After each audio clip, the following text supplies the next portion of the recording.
un pensador argentino que estuvo por estos lares hace mucho tiempo, que estuvo por la región de Valparaíso, parece que en Quillota.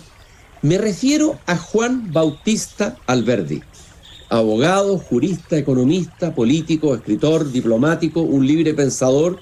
Su pasión fue la música, pero su gran pasión fue la libertad. Criticó el estatismo de la herencia colonial española, es un importante ideólogo de la democracia liberal, y dijo cosas como esta, son pequeñas vislumbres del pensamiento de Alberdi. El que no cree en la libertad como fuente de riqueza, ni merece ser libre, ni sabe ser rico. Cada libertad es una boca de mina, cada garantía es un venero, dijo Alberdi. También, por otra parte, afirmó: la patria es la libertad, es el orden, la riqueza, la civilización organizados en el suelo nativo bajo su enseña y su nombre. ¿Por qué he pensado todo el día en Alberdi, Juan Bautista Alberdi? Existen unas cartas quillotanas escritas con Sarmiento, otro gran pensador argentino que estuvieron por estos lares. Ya ustedes lo habrán adivinado, porque este Alberdi, que se suponía que sus cenizas estaban enterradas en el cementerio Père Lachaise de Francia, pero en realidad parece que están, finalmente me parece que en Tucumán o no sé dónde, hay toda una deriva de las cenizas de Alberdi. Bueno, Alberdi ha sido citado y es citado innumerablemente, y lo citó de nuevo ayer, ni más ni menos que Javier Milei.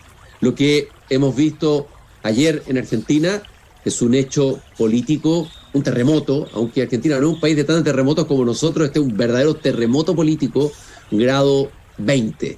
Es algo que todavía no tenemos probablemente la conciencia de los efectos y las réplicas que va a tener no solo en Argentina, sino en nuestro continente. ¿Quién es verdaderamente Javier Milei? Más allá de la caricatura que no podamos hacer de él, que es lo más fácil, sobre todo en estos tiempos polarizados, me he hecho esta pregunta en estos últimos días. ¿Quién es realmente Javier Milei?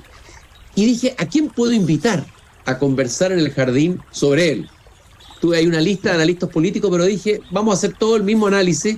Necesito conocer a alguien que conozca a Milei en su fuente, que lo conozca directamente. ¿Y quién conoce mejor en Chile a Javier Milei que Axel Kaiser, director de la Fundación para el Progreso, abogado, doctor en filosofía, autor de variados e interesantísimos libros como La miseria del intervencionismo, La tiranía de la igualdad, El engaño populista, El Papa y el capitalismo? Ya vamos viendo como unas pistas milerianas en sus libros, ¿no? La Neoinquisición, qué buen título, 2020.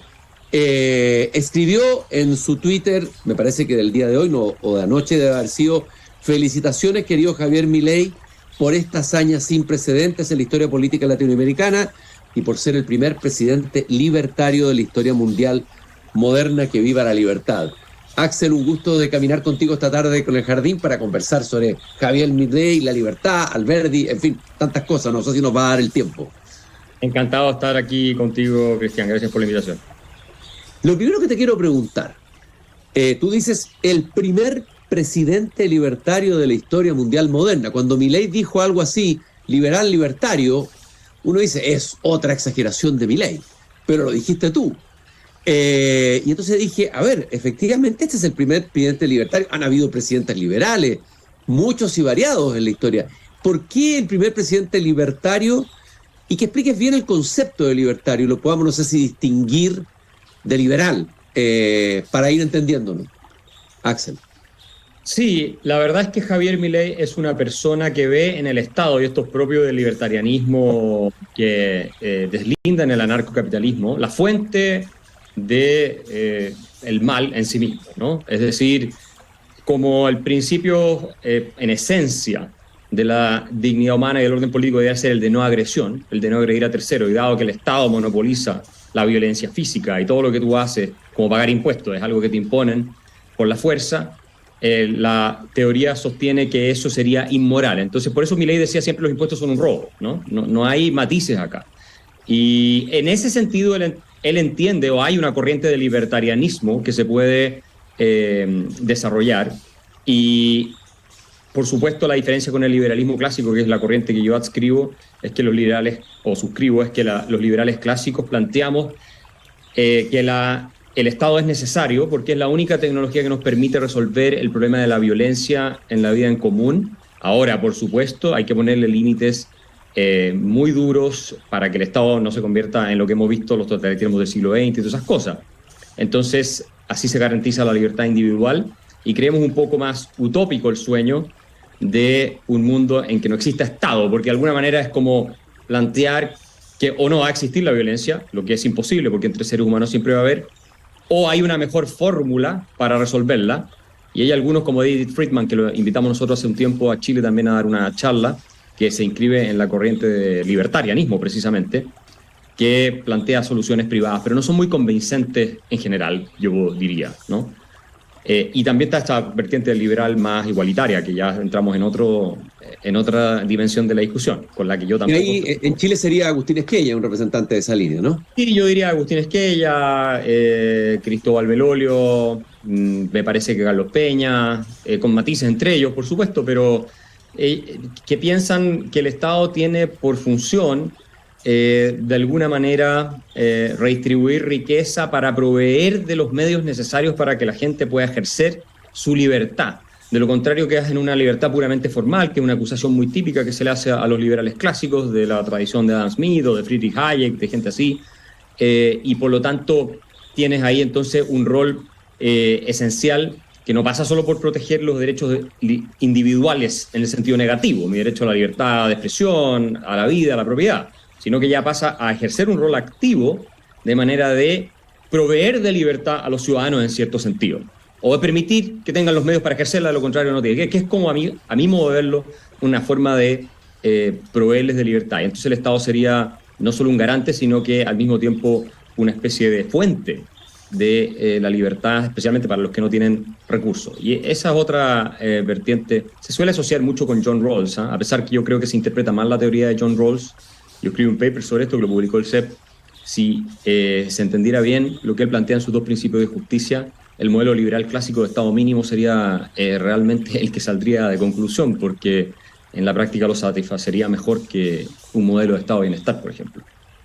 Axel, dijimos que este es el primer presidente libertario de la historia mundial moderna. Desde luego, yo partía presentando que esto en Latinoamérica sí que es casi impensado, casi parece no sé, para los liberales esto es un sueño hecho realidad, para la izquierda es una pesadilla, estamos en medio de una batalla cultural, también una batalla de ideas, y tú conoces bien a Javier Milei, lo conoces antes de que llegara a ser probablemente el líder que fue, probablemente en un momento de su crecimiento como líder. Hay que recordar que Javier Milei estuvo en Chile post-estallido, hizo una conferencia, tengo entendido, pero luego el 2023 volvió al Centro Cultural Las Condes, ahí estuvo contigo y presentó una conferencia cuyo título fue El Renacimiento Liberal. Tú lo presentaste como el Mick Jagger del liberalismo y él te dijo, Axel es un verdadero gigante de las ideas de la libertad. Ahí se piropearon mutuamente, Mick Jagger y el gigante de la idea de la libertad. A ver, un retrato sucinto desde tu mirada de quién es realmente Javier Milei. Axel.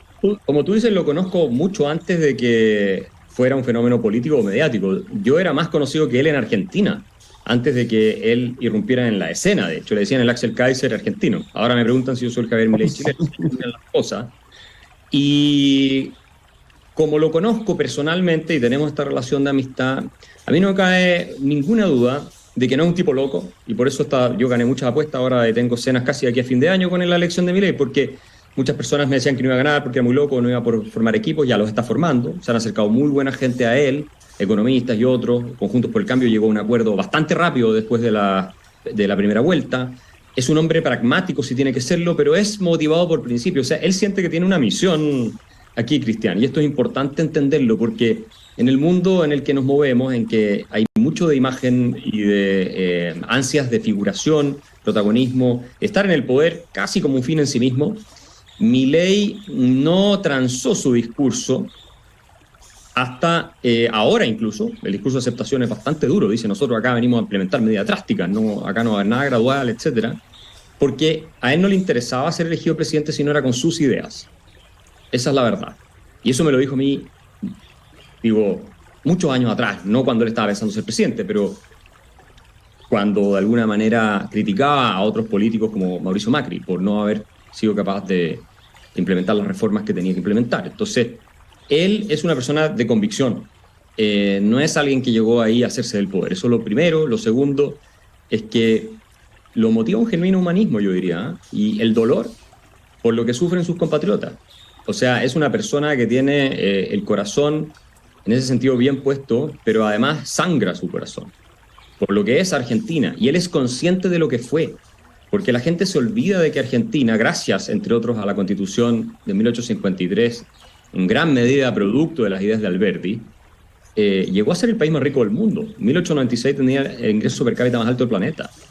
Y si tú ves el registro histórico de Argentina, de los casi 50 años, 45 años antes de la Primera Guerra Mundial, creció un promedio de 6%, que es la tasa más rápida jamás registrada de crecimiento en la historia de la humanidad. Y era también crecimiento industrial y todo. Entonces, él conoce toda esa historia. Y ve ahora un país en que tienes casi 6 millones de personas muriéndose de hambre y que produce alimento para 400 millones de personas. Casi un 50% pobre. Inflación, todo lo que conocemos, inflación de 150%. Y eso le rompe el corazón a él. Y el libro mío, La fatal ignorancia, fue influyente en Javier Milei. De hecho, el primer café nos tomamos juntos en Buenos Aires, creo que fue el 2016, por ahí, o el 2015, no estoy seguro ahora, lo llevó para que se lo firmen. Y lo cita en televisión, tú puedes buscar en YouTube, lo ha mostrado varias veces. Para él ha sido muy importante. Y lo que yo afirmaba en ese libro, que es del 2009, era que las ideas que predominan en una sociedad terminan definiendo el curso de la evolución social. Una lección hayekiana que la puedes ver en John Stuart Mill, que la puedes ver en básicamente todos los pensadores liberales, Ludwig von Mises, y así sucesivamente. Y que en Chile nos iba a pasar, que nos iban a romper todo el sistema porque avanzaban ideas más bien colectivistas, en fin, y eso ocurrió, a mi juicio y a juicio de Javier, años después. Por eso le impresionó tanto ese libro. Y yo creo que puede haber jugado un rol, no lo he hablado con él, en su decisión de meterse con todo a la esfera intelectual, digamos, o intelectual público, y a cambiar el clima de opinión, y luego dar el salto a la política. Así que yo diría que lo han juzgado de manera errónea, no dan un peso por él como candidato, ahora ganó, y no estaban dando un peso con él como presidente. Creo que se van a equivocar, ¿eh? Va a ser un gobierno mejor del que la gente cree, con todos los desafíos, porque está enfrentando una catástrofe, y le podría salir también mal, o sea, sin duda, es Argentina. Pero yo creo que vale la pena asumir el riesgo. Axel, ¿Milei es o no es un populista? Yo creo que hay elementos del discurso de Milei que coinciden con la definición típica de populismo, ¿no? Esto de separar al pueblo del antipueblo, es decir, aquí hay una clase más bien abusadora respecto de lo que son las grandes mayorías, que tienden a ser víctimas de esa clase abusadora. Pero es que el problema que a mí me pasa es que en Argentina en gran medida es así. O sea, esto no es un populista que denunció para llegar al poder porque quería dar un golpe y hacerse él del poder. De hecho, lo que él busca es restituir las libertades, el progreso y todo lo que sabemos. Entonces, el diagnóstico que formula la pregunta sería, ¿en qué medida estaba equivocado? Tal vez uno podría decir, es que nunca hizo alguna diferenciación, bueno, pero en general en política esas cosas, cuando se trata de seducir al electorado, los matices no tienen tanto espacio. Pero es un orden de acceso limitado, como decía Douglas North, ¿no es cierto? Argentina es un país que realmente es un saqueo corrupto, impresionante, que podemos estar todo el día, todo el año hablando de los escándalos, que perjudica a la gente y donde tú ves una colusión entre intereses sindicales, el Estado, es decir, la clase política, la burocracia, intereses empresariales. Y eso es así. Entonces, lo puedes leer en muchos informes de economistas que han estudiado el caso argentino. Y él denunciaba esto y es la razón por la que crearon un sistema parasítico que lo está matando. Y a mí me pasa cuando me dicen que es populista porque tiene este discurso. Hay un tono populista, sí, pero primero no propone medidas liberticidas o estatistas o irresponsables, y tampoco es mentira lo que está diciendo. Eso es lo que me ocurre. Entonces puede ser que haya veces en que el diagnóstico que formulan algunos populistas, incluso Chávez cuando decía que estaba corrupta Venezuela, la oligarquía y todo eso, no dejaba de tener algo de razón. Sí, eso es así. El punto ahora es, lo más relevante a mi juicio, va a lograr él mejorar la situación y la calidad de los argentinos, respetando obviamente las instituciones y restaurando las libertades que han sido mancilladas? Esa es la gran pregunta. Yo creo que su motivación, su inspiración es esa. Alberdi era un liberal clásico que creía en el Estado mínimo y que se quejaba. Hay un artículo que escribió sobre la omnipotencia del Estado donde él denuncia que la filosofía francesa, ¿cierto?, el racionalismo francés, de creer que el gobierno nos va a venir a resolver los problemas, es lo que nos tiene a los latinoamericanos tan atrasados cuando comparamos con los norteamericanos, con la cultura anglosajona. Era un gran admirador de los padres fundadores de Estados Unidos. Y Milei es un restaurador de eso. Y lo dice una y otra vez. Entonces acá no hay una discontinuidad absoluta entre la historia argentina y lo que es Milei. Es casi que volver a esa época dorada de la que se tuvieron que despedir debido al peronismo. ¿Tú crees que, o dijiste en realidad, que él es un revolucionario en el sentido más originario del término? Si me pudieras explicar eso, Axel. Claro, porque el concepto de revolución viene de un tratado de Copérnico, en el que se refería sobre la revolución de los astros, ¿no?, que giran en una determinada órbita y vuelven al mismo punto original, donde comenzó el tema. O sea, las revoluciones, tú lo que tienes, en ese sentido, es la promesa del retorno a una época pasada que se perdió, ¿no? Y es lo que también definió a la Revolución Norteamericana, que en estricto sentido, cuando uno la compara con la francesa o la Revolución Rusa, es algo completamente diferente, porque la Revolución Francesa, la Revolución Rusa intentaron construir el orden social, cultural, totalmente completo desde cero, ¿no? Y no respetaron ni las tradiciones, ni la historia, ni nada. Fue un ejercicio racionalista, que por eso Edmund Burke criticó tanto la Revolución Francesa, pero defendió la independencia de Estados Unidos. A eso me refiero con que es un revolucionario en sentido originario, porque en Argentina tú tienes esa historia liberal y lo que él está buscando es restablecer las instituciones, no demolerlas y crear un ente capaz de diseñar el progreso desde arriba, diciéndole a cada pieza cómo tiene que moverse, que es básicamente la alternativa de la revolución que tú ves en casos más socialistas, como fue la Revolución Francesa, que se tomaron los jacobinos finalmente, o lo que fue la Revolución Rusa, y ni hablar muchas revoluciones que hemos tenido en América Latina.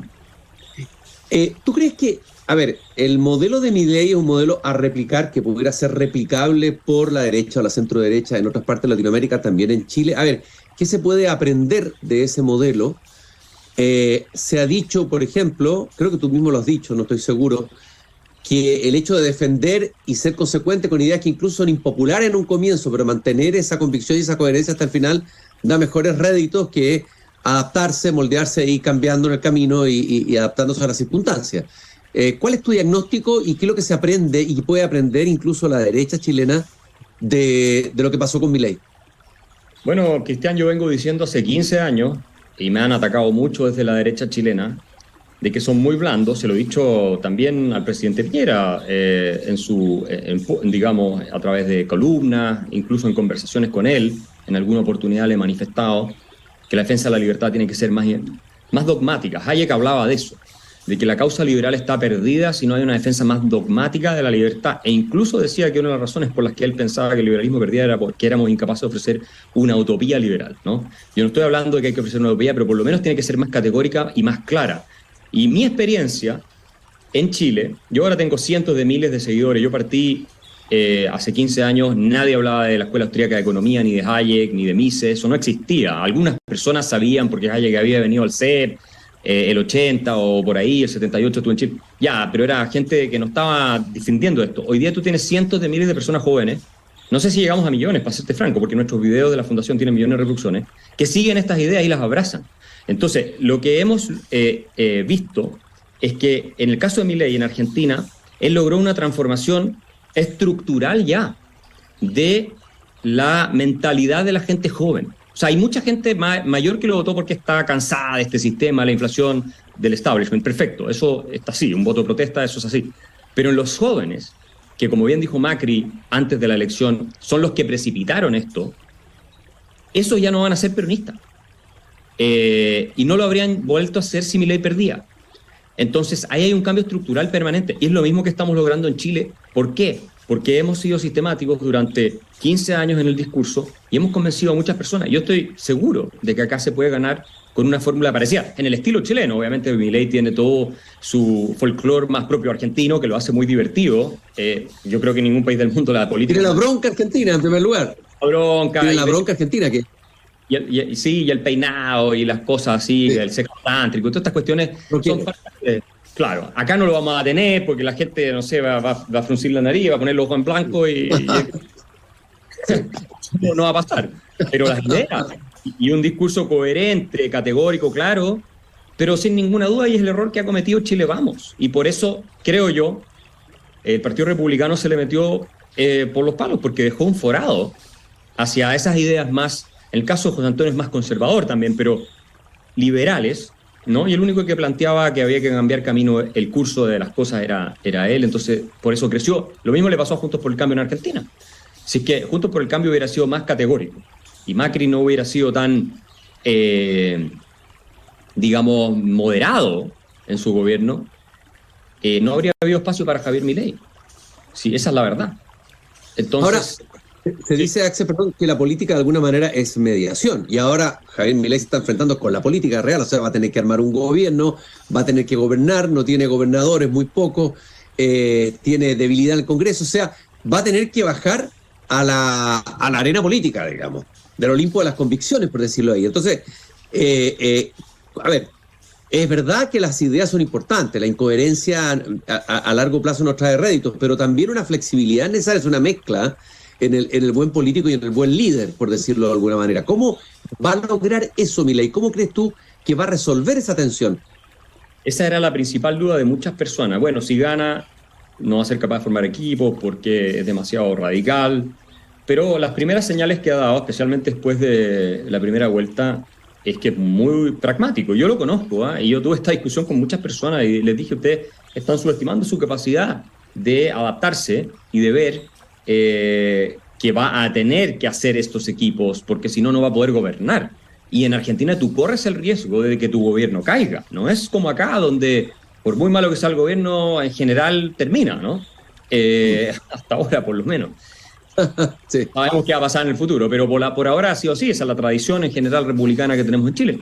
Entonces, yo creo que con la ayuda de Macri, de Juntos por el Cambio, que ya están en muy buenos términos con él, por lo que se ve, de todos los técnicos que se le han acercado, que colaboraron con él, incluso Sturzenegger, que en su minuto no quería tener nada que ver, parece ser, no estoy seguro de que va a ser ministro de Economía. Bueno, está demostrando que el poder en sí mismo tiene una cierta seducción, por un lado. Segundo, la diferencia que sacó de puntos, de 11 puntos, es muy sólida. Eso también cambia las cosas. Si hubiera ganado por 2 puntos es distinto. Y además ganó en casi todas las provincias menos 3. Incluso empató en Buenos Aires, que es un bastión peronista histórico. Entonces, se genera un momentum en la dirección de lo que él plantea, que le va a ser más fácil también lidiar con la oposición y la resistencia. Ahora tiene 60, 90 días para plantear los paquetes y armar las coaliciones que permitan aprobar ciertas normas que él necesita para hacer reformas. Y si no lo logra, una de dos: o transfiere toda la responsabilidad a la oposición y por lo tanto capitaliza a él la frustración de la ciudadanía, o va a perder todo su capital político. Entonces, la situación es urgente. Esto empieza, él asume el 10. Esto empieza el 10, 5 minutos después de la ceremonia. Así lo veo yo. Y Macri y esas personas le van a ayudar. Y tienen puentes que tienen tendido hacia otros sectores hacia los cuales Javier Milei no llega. Y pienso que si se dan esas articulaciones es posible que logre. Ahora yo no veo que él ni se vaya a desviar demasiado de su programa, pero tampoco que lo va a poder aplicar 100%. Hay muchas cosas que no va a poder aplicar. Los chilenos siempre hemos sido como un poquito entre admiradores y envidiosos de Argentina en muchos sentidos, apocados a veces entre ellos, pero ahora podemos decir con orgullo que uno o el inspirador de Javier Milei es un chileno. Eso da para un titular, evidentemente en un diario, y es ni más ni menos que Axel Kaiser, director de la Fundación para el Progreso, abogado, doctor en filosofía y autor de variados libros, uno de los cuales influyó directamente en el pensamiento de Milei, y lo conversaron ambos. Te quería preguntar sobre la dimensión del mito de Javier Milei. Argentina tiende a producir mitos vivientes, un Maradona en el fútbol, Perón y Evita Perón en la política, y ahora Javier Milei, cuando yo lo miraba ayer en la manifestación que tuvo en Córdoba, el cierre de campaña, tenía la sensación de que ahí estaba pasando algo arquetípico, ¿no? Potente en el inconsciente argentino. A ver, ¿cómo lo ves tú desde la dimensión mítica, por decirlo así, de Javier Milei, Axel? No, absolutamente.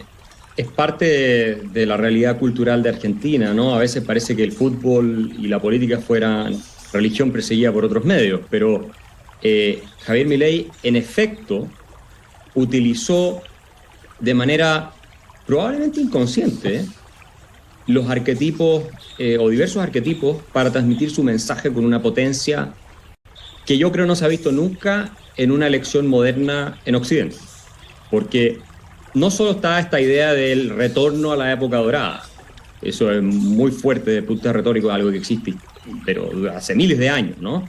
Y esa época dorada en sí misma puede ser considerada un arquetipo, sino que él se vistió de león.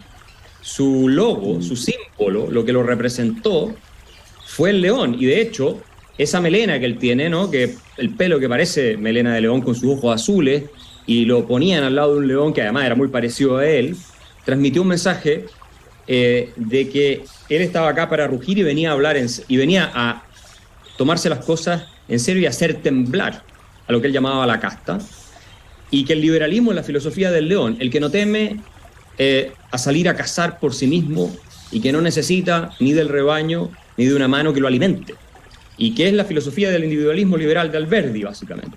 Y él vinculó todas esas cosas, además al peronismo, con el rebaño. Por eso él siempre decía, no sé si te acuerdas, que planteaba: yo no vengo aquí a arrear ovejas, vengo a despertar leones. Eso es lo que él decía. Gente capaz de pararse sobre sus propios pies, que no le teme al riesgo que implica ser libres, ¿no?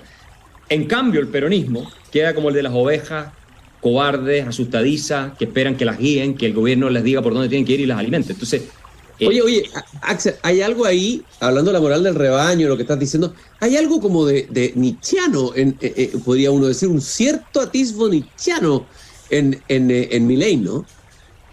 Yo creo que sí, esta cosa de despertar los instintos vitales más profundos que están anclados en la psiqui, sobre los que tú puedes configurar tal vez una cierta voluntad de poder, ¿no?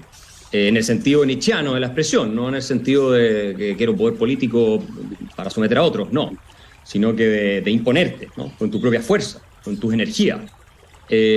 Claramente está incorporado en el discurso de Javier Milei. Y cuando a mí me decían que era imposible que ganara, y yo observaba y analizaba todo esto, además de el arrastre que tenía como estrella de rock prácticamente, apostaba a que él tenía altas posibilidades de ganar, y de hecho sostuve que iba a ganar varias veces. Cuando lo tuvimos en Chile, tuvimos esa conversación, el Renacimiento liberal, que fue un título que le puse a ese encuentro, ¿no?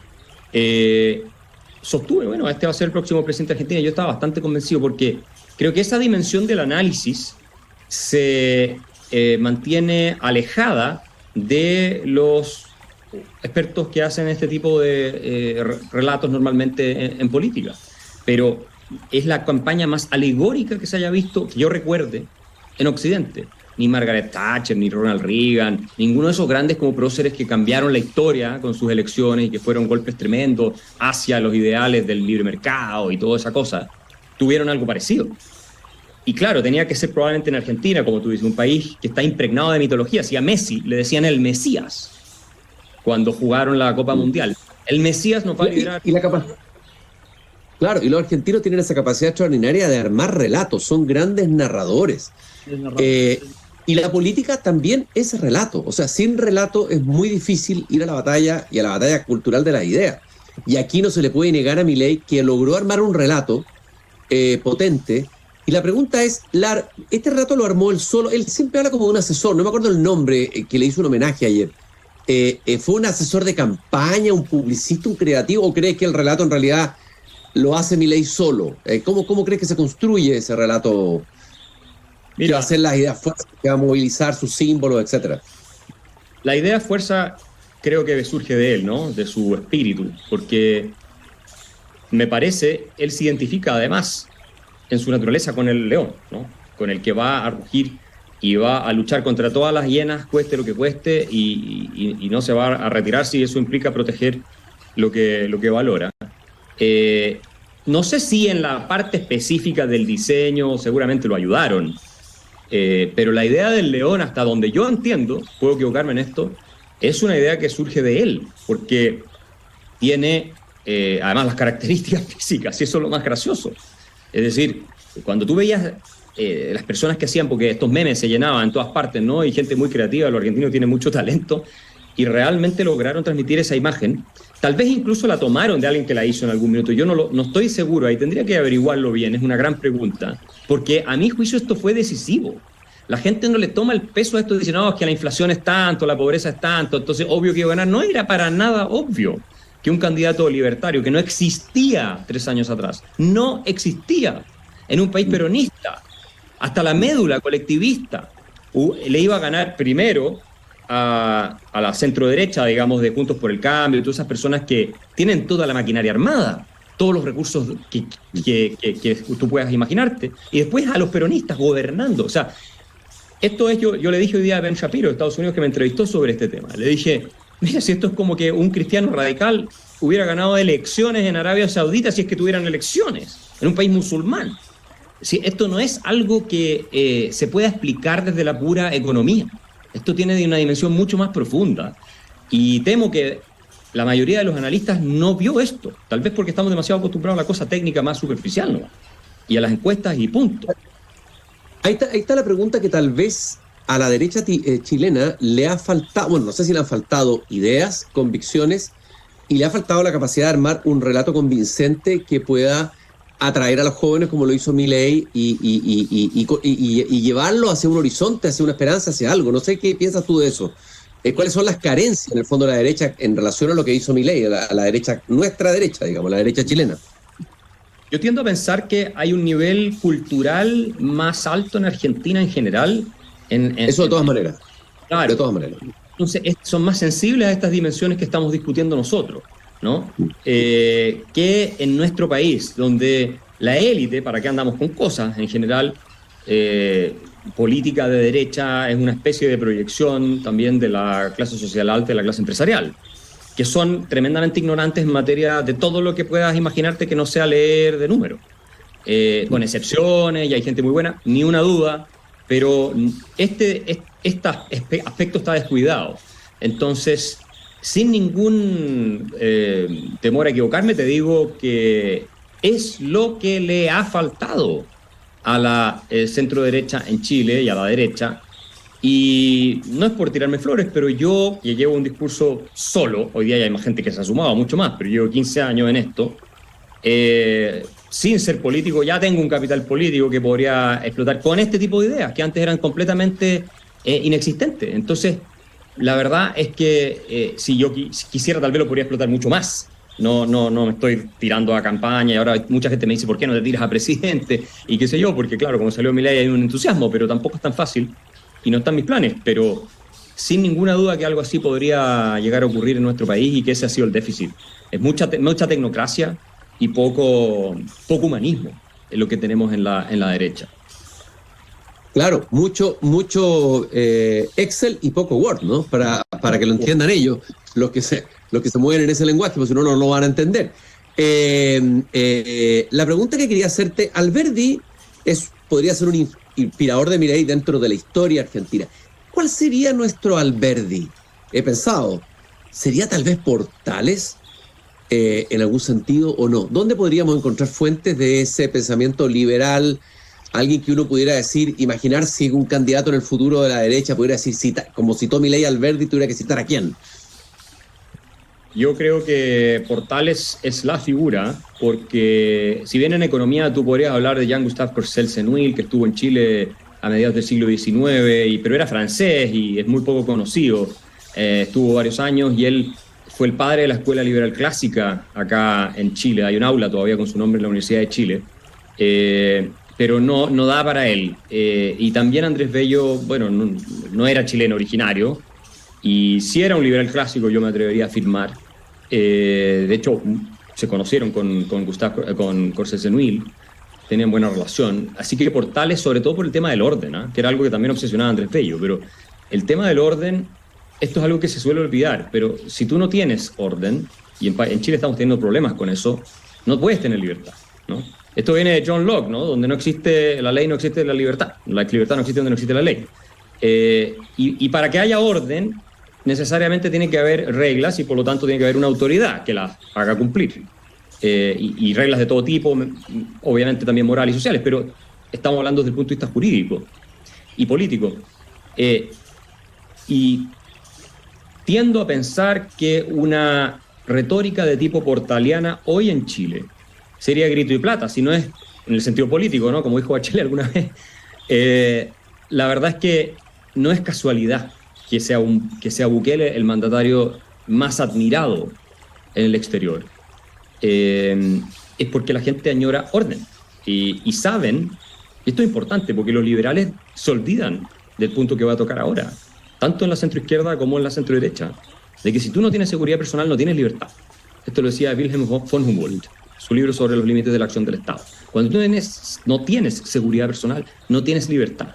Entonces, en última instancia, con estos niveles de criminalidad, de desorden, en fin, todo lo que tú has escrito al respecto también, está en peligro nuestra libertad. O sea, está básicamente restringida, ni hablar como están las poblaciones en Chile. Entonces, ese es, yo creo, un punto muy, muy válido. No sé si citar a Portales propiamente tal sería tan potente como citar a Alberti nuevamente, porque me parece que los argentinos son más conscientes de esas figuras históricas emblemáticas que han tenido de lo que somos nosotros.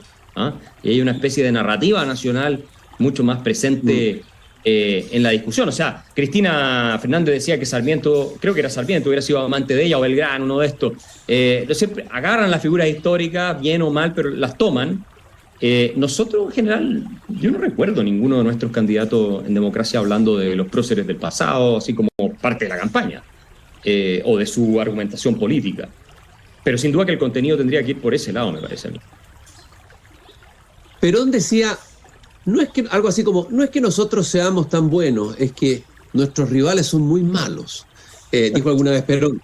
Pero acá, el peronismo se acaba de encontrar con un rival. Hay quienes han dicho que Milei fue casi una especie de Frankenstein creado hasta por el mismo Massa, un sector del peronismo, para destruir a Juntos por el Cambio, que era el movimiento político que había logrado armar una estructura política que podía entrar a competirle en todas las gobernaciones y provincias, porque la realidad política argentina es más compleja.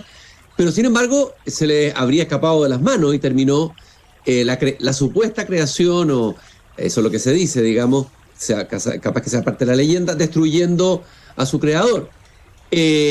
Ahora se va a jugar en los próximos días la viabilidad del proyecto de Milei. Como tú dijiste, se va a enfrentar a problemas serios, se va a enfrentar a sindicatos, si quiere eliminar ministerios, imagínate, se va a encontrar con miles de personas, con sus familias que van a querer salir a la calle. En fin, tú incluso puedes explicar mejor que yo lo que puede pasar en términos económicos si se toman malas medidas. O sea, esto puede andar bien o puede andar muy mal. ¿Dónde tiene que colocar las prioridades Milei, crees tú, y conociéndolo a él? ¿Qué es lo que tiene que hacer en los próximos días, semanas y meses? Hay quienes han hablado que tiene que trabajar como a 2 velocidades al mismo tiempo por las distintas dimensiones de la crisis en Argentina. Parece inabordable la crisis, inmanejable, por decirlo. Es así, parece inabordable.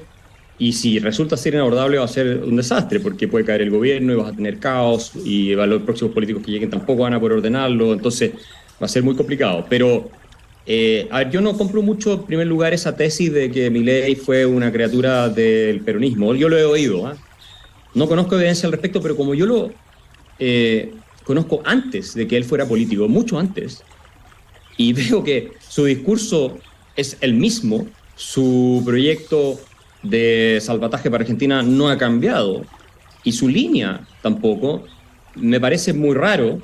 Podría ser que en algún minuto, no sé, los peronistas hayan dicho ya pongámosle algunas fichas a él y levantémoslo un poco para quitarle a Juntos por el Cambio, porque total él no va a llegar a ninguna parte. Eso puede ser una táctica política, no tengo evidencia de eso, no lo sé, que pueden haber utilizado, pero Milei es genuino, y eso es lo que creo que es el fenómeno fundamental acá. Ahora, respecto a lo que tiene que hacer Cristian, es una cosa fundamentalmente, y es la inflación. A Milei lo eligieron para bajar la inflación y terminar con la inflación. Si él no pone en marcha los primeros días de su gobierno, meses, un proyecto categórico, agresivo y creíble de reducción de la inflación, va a perder su capital político. Y eso sería tremendamente grave. Entonces, su prioridad número uno es esa. Porque están además al borde de la hiperinflación. Están al borde de esa inflación de 500, de 1000%. O sea, una cosa horrorosa, que no sería nada nuevo por lo demás en la historia argentina. Entonces, yo creo que ellos van a anunciar un paquete de medidas tal vez la primera semana que asuman. No se van a demorar más, o al día siguiente, porque no puede demorarse. Tú no eliges a un león para que se comporte como un gatito siamés que tiene, ¿no es cierto?, que le acaricia en la tarde cuando ves televisión. No. El problema del arquetipo del león de Milei es que lo obliga a seguir comportándose como tal. O no sé si el problema o la ventaja. Y el mandato fue claro, 11 puntos de diferencia, haber ganado en prácticamente todas las provincias, a través de todos los estratos sociales y en todas las generaciones y en los distintos sexos, es una señal de que los argentinos esta vez están dispuestos a asumir el costo de medidas más drásticas en vez de seguir en esta decadencia que no parece no tener ningún fin. Así que él va a anunciar un paquete de medidas, me parece pronto, respecto al tema de la inflación. No me sorprendería que anuncie, por ejemplo, que el dólar va a ser moneda de curso legal. Tú sabes, los argentinos tienen 200.000 millones de dólares en efectivo guardado bajo el colchón en Argentina, según algunas estimaciones. Es decir, el segundo país con más dólares en cash después de Estados Unidos. Y eso, si se declara legal tender, moneda de curso legal, junto con el peso, bueno, va a empezar a producirse un reemplazo poco automático, porque ya hay una parte de la economía en Argentina dolarizada. Tú te compras un departamento y llevas un maletín con $1 millón en efectivo, en cash. Y obviamente subdeclaras todo, así funciona. Pero no pagas en pesos, nadie te los acepta. Y luego el gran problema es la deuda. El pozo negro que dejó el peronismo en el Banco Central, que tiene niveles de deuda astronómicos, y después la deuda pública. Y ahí va a depender de la ayuda internacional. Es decir, el gobierno de Biden no sé qué tan amistoso va a ser por la deuda que tiene Argentina con el Fondo Internacional para renegociar esas deudas que una parte va venciendo, si no me equivoco, ahora en el 24, que es otro punto en que podrías entrar en crisis de nuevo. Y por otro lado, lo que tienen que hacer es, para permitir que entren dólares, abrirse a la inversión extranjera dando seguridad jurídica garantizada en jurisdicciones que no sean argentinas. Es decir, si tú vas a invertir en Vaca Muerta, que son estos yacimientos de hidrocarburos gigantescos que tienen ahí, que podrían traer miles de millones de dólares al país, lo cual haría que se controle la inflación, etcétera, ayudaría, ¿no? Lo mismo que el litio en el norte y un montón de otras cosas. Bueno, tú eres inversionista extranjero, entonces yo creo un vehículo y te aseguro en Nueva York, ¿no es cierto?, con algunos colateral de garantía, que no tengo claro cuáles son, tienen creo que $3.000 millones de oro en reserva, con lo que tú puedes hacer tus inversiones, y en caso de que llegue otro gobierno más adelante y te quite lo que tú invertiste, porque eso, las nacionalizaciones allá lamentablemente han perdido la credibilidad porque las han hecho muchas veces, bueno, tú te haces de ese colateral y seguimos adelante. Y después aceptar que entren todos los dólares, sean platas negras o no platas negras, porque obviamente todos sabemos que muchos argentinos tienen mucha plata afuera. Entonces, son cientos de miles de millones de dólares afuera. Y ni preguntar, porque la situación es tan grave que tú no puedes darte el lujo de estar persiguiendo a la gente que está trayendo dólares. Entonces, ese tipo de medidas creo que van a tener que aplicar y las van a anunciar bastante luego. Ahora, la pregunta del millón, Axel. Evidentemente que estas son políticas de shock, ¿no? Muy difíciles, muy distintas a aplicarle en un gobierno autoritario, como la revolución, la llamada, estoy haciendo la caricatura, revolución neoliberal, que se hizo bajo un gobierno militar en Chile, que hacer estas medidas en democracia. ¿Es posible hacer esta transformación liberal de Argentina en democracia? ¿Es realmente viable y posible? Esta es la pregunta del $1 millón, porque no vamos a decir $1 millón de pesos, que no vale nada. Claro, nada. Y que si fracasa la revolución liberal en democracia van a valer menos todavía, yo creo. Pero la verdad es que yo tengo cierto optimismo de que van a encauzar el país por una buena senda, porque veo en general un fenómeno que es el siguiente: es la desintegración del peronismo, por un lado, la unión de Juntos por el Cambio con Libertad Avanza y otros grupos que entre todos sacaron prácticamente 2/3 de los votos. O sea, el peronismo esta fue la peor derrota de su historia. Y Milei es el segundo presidente a sacar más votos después de Perón. Entonces, la verdad es que hay un espacio. Ahora, ¿es fácil? La probabilidad más alta es la de éxito, para nada. Pero hay un espacio, se está acercando gente además muy buena, que era uno de los temores. ¿Qué equipo técnico va a tener? ¿Quién va a trabajar con este loco? Resulta que de los mejores economistas de Argentina se están poniendo a disposición y están colaborando con el proyecto. Así es que va a ser difícil, muy ardua la tarea. La probabilidad de fracaso es mayor que la de éxito, no hay duda. Pero casi en todo emprendimiento que uno hace en la vida es así. Imagínate lo que es sacar a Argentina del fango. O sea, en todo caso, si lo llega a lograr él con toda su gente, porque no va a ser solo él, va a ser un hito que va a cambiar a mi modo de ver el paradigma de la discusión política intelectual occidental.